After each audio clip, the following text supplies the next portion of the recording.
नमस्कार, मी राहुल सपोर्टिंग मराठी माणूसच्या पहिल्या भागामध्ये तुम्हा सर्वांचं स्वागत आहे. तर मी खूप जण गावावरनं फणस विकायला मुंबईत घेऊन येतात.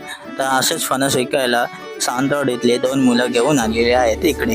तर आता हे लोकेशन आहे कुठे, तर हे लोकेशन आहे ज्ञानोदय स्कूलच्या जवळ सावरकर नगर, लोकमान्य नगर, पणजी. तर इकडे मित्रांनो यायचं कसं, तर तुम्ही ठाण्यावरनं बस पकडून येऊ शकता लोकमान्य नगरची आणि तिकडून चालत येऊ शकता. आता हे समोर बघू शकता ह्यांनी आणलेली फणस.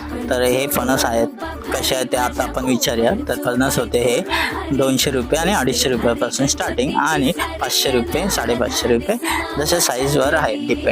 तर मित्रांनो तुम्ही इकडे येऊन एकदा विजिट करा आणि यांच्याकडनं फणस घेऊन जावा. तर मित्रांनो तुम्हाला ही व्हिडिओ कशी वाटली मला कमेंटमध्ये सांगा आणि असेच नवीन व्हिडिओजसाठी मित्रांनो चॅनलला सबस्क्राईब करा आणि इंस्टावर फॉलो करा. चला तर मग भेटूया लवकरच नेक्स्ट व्हिडिओमध्ये आणि असंच आपण सपोर्ट करूया मराठी माणसाला.